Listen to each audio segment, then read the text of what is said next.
And there was also no understanding that the sexual abuse crisis led to a terrible spiritual crisis for the people who'd been abused, their families, and just Catholics in general who thought it was terrible. Benvenute e benvenuti in Senza mulini, il progetto che ogni 2 settimane vi porta a conoscere modi diversi di vivere il cristianesimo in giro per il mondo. Senza mulini è una newsletter pubblicata su Substack e arriva anche nella vostra casella mail, basta iscriversi, il link è in descrizione. All'interno della newsletter trovate anche una videointervista. L'ospite di oggi è Eleanor Flynn, copresidente dell'Australasian Catholic Coalition for Church Reform. Direttamente dall'Australia ci racconta della sua esperienza e della sua formazione in campo scientifico, in particolare medico, del rapporto delle chiese cristiane con l'eutanasia in Australia, delle trasformazioni che il cristianesimo vive all'interno del paese e di come lo scandalo degli abusi abbia scosso le coscienze delle persone credenti e le abbia spinte verso una riforma della Chiesa. Hi, nice to meet you, nice to see you. Thank you so much for being here with me. I'm very happy to have you in this project. So we'll start saying hello to you, of course, and make you introduce yourself. So can you introduce yourself by saying who you are, where you live, which Christian denomination have you experienced with, or you are currently involved in? So thank you very much for inviting me to be part of this. My name's Eleanor Flynn. I live in Melbourne in Australia. And I'm a Catholic, and I'm currently involved with a Catholic church in Melbourne. So, what have you been your relationship with Christianity over the years? For example, did you grow up in a believing family, or have you discovered Christianity as an adult? Do you feel part of the church? Do you struggle with it? What's your story? So I grew up in a believing Catholic family of Irish background, which is quite common in Australia. In the older churches, a lot of people with Irish background. And my mother was a believing but questioning Catholic. And I think I've got that from her, that I question. And I have always been involved in a parish. When I was at university, there was a chaplaincy at the university, a Catholic chaplaincy, so I was involved with that for a while. And then twice in my life, I've lived in England, in London and also in the north of England. And I found the Catholic Church there quite difficult to engage with. It was not warm, not the sort of Catholic church I was used to. I kept going, but I was never really very involved with anything there. When I came back to Australia, and by then I had 2 small children, and with my husband, and I decided that I would do some theology study to try and work out what I really believed in, and that has really helped me. It made me much more reform-minded and got me much more thinking about the church and thinking about my faith. So I've continued, I guess, in that sort of vein ever since. Thank you very much. And I read some statistics about Australia. According to the Australian Bureau of Statistics, the 43.9% of the population identifies as Christian, while the 38, something like that, are non-believers. But the number of Christians has drastically decreased over the years. There are way less and less Christians in Australia, as more or less also in Italy, with Catholics now making more or less the 20%. So how is being Catholic specifically in a country like that? It's very interesting, and you're right that the number has decreased radically. The other thing that you also might find from Australian statistics is that 50% of people who live in Australia are either born overseas themselves, or one or both of their parents were born overseas. So that you have a Catholic Church which is almost 2 sorts of Catholic Church. So you have the older Catholics like me, people in their 60s and 70s, who are still going to church. You also have a lot of people of that period. A lot of my cousins, my close family, have given up and no longer are involved with the church. But those of us who are still involved are older, born in Australia, usually from an Irish background or an Italian background. And then you have the more recent migrants who have come from Asia, from South America, or the Philippines particularly, and they're more involved with the church. They live in the outer suburbs of the cities and have big churches where they're still very involved. However, it's very likely that within a generation you will have families no longer the children no longer involved. My parish priest is of Italian background, and he says that the Italians who used to have memorial masses after a month for somebody who died and a year, his family no longer interested in that. And he says, I'll do a mass for Auntie so-and-so. Oh no, don't worry, we won't come, you just say one. So that it's very much changed, that since in the last 50 years, the church has changed a lot.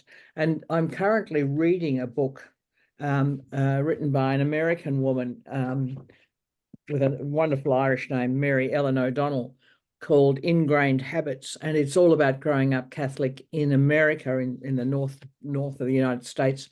She's almost my age, I think, in the 50s and 60s. And it's a very similar story of being involved in a church with a school and all the people around you are Catholic. And then everything changing as the world changed and we moved from these sort of areas. Yeah, something like that is happening in Italy too. So when I was a little girl, all the people in school around me, they were all Catholics, more or less, of course. And then with time, there are less and less people attending churches in the parish, or that they find themselves, yes, Catholic, Christian, but not living it inside a community, a physical one. So it's a common process all around the world. But of course, in countries that have more diversity in faith, like Australia or like the United States, of course it's different. And I was wondering, what's the relationship between Christian churches and the Australia First Nation people? It's very variable. There was a lot of conversion activities early on in the late 18th and the 19th century. So Christians who went to convert First Nations people. Some of them were less obviously trying to convert and actually so some of the Jesuits, for example, spent time learning the languages and transcribing the languages.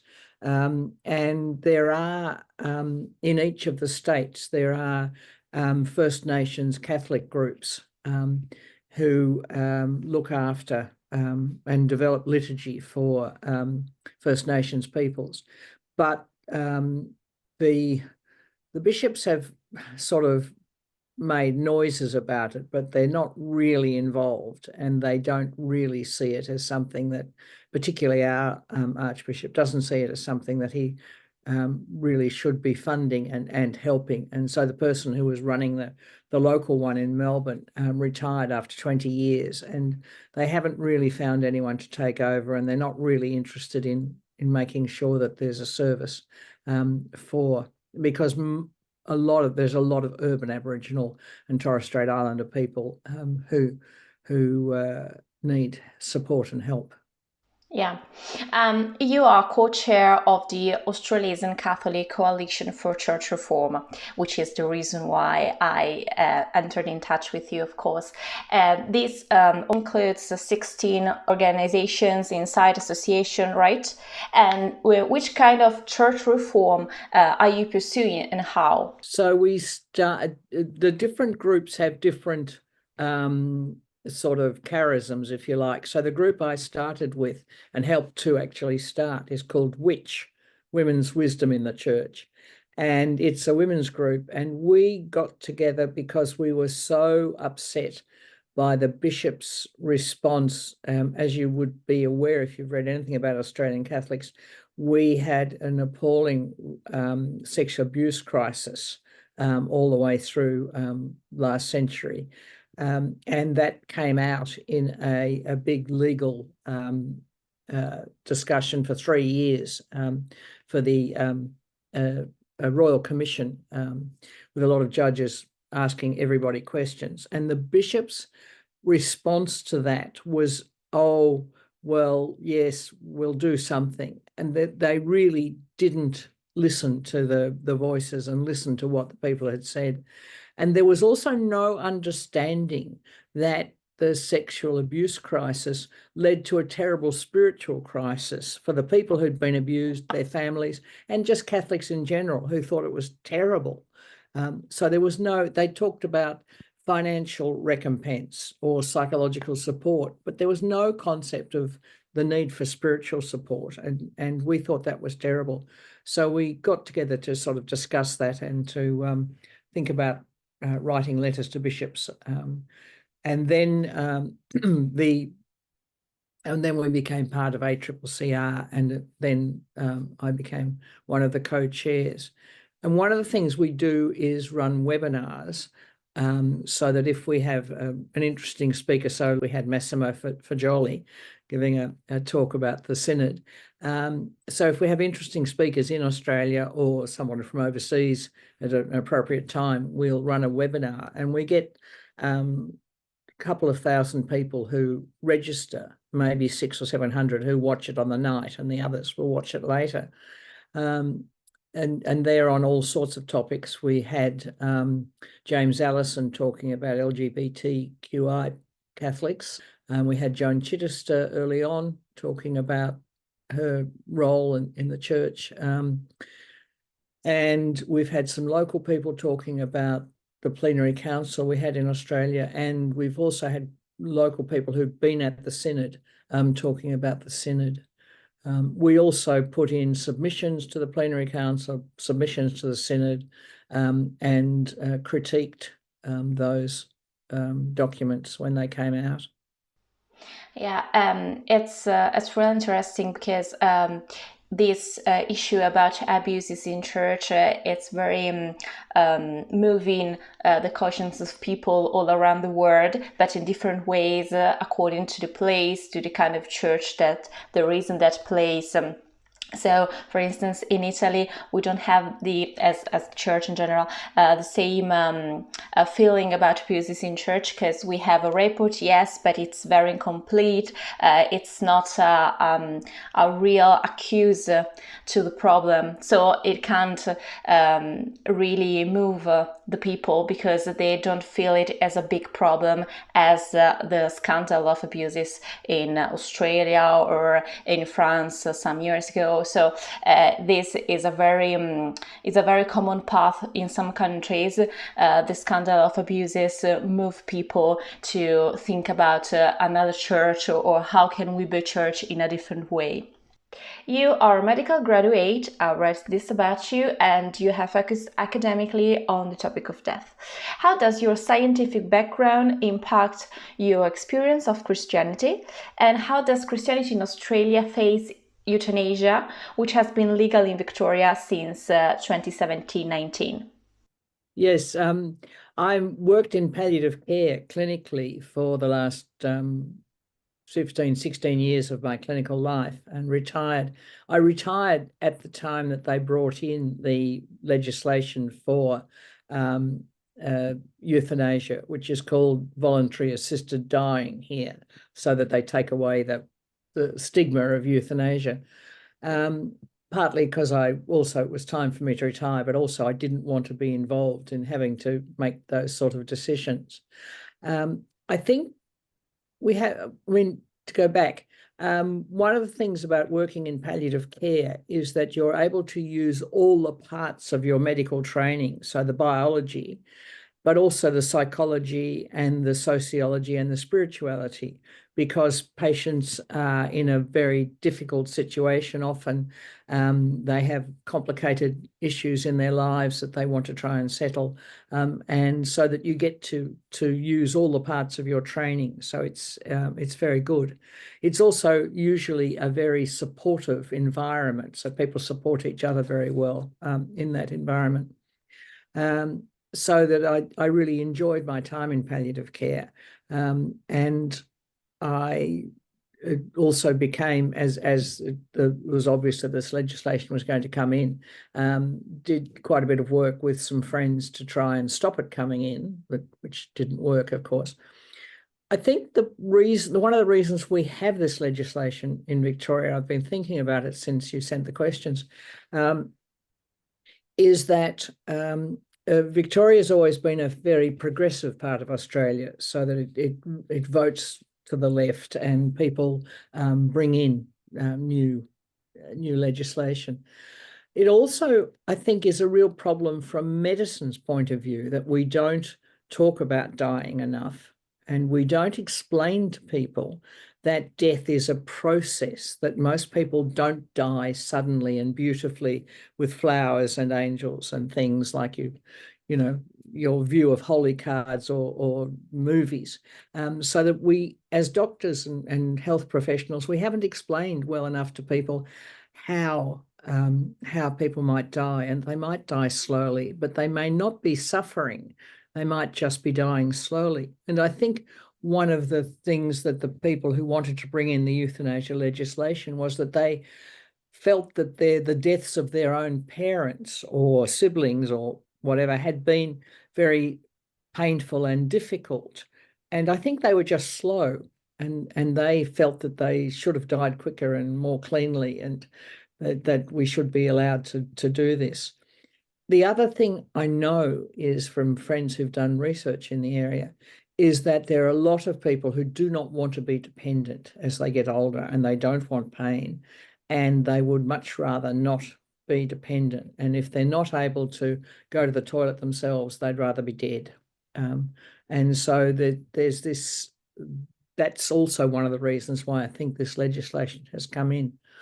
I have a friend in England who is a retired psychiatrist, and he is very involved in the dying with dignity, and was in fact the chair in Britain for some time.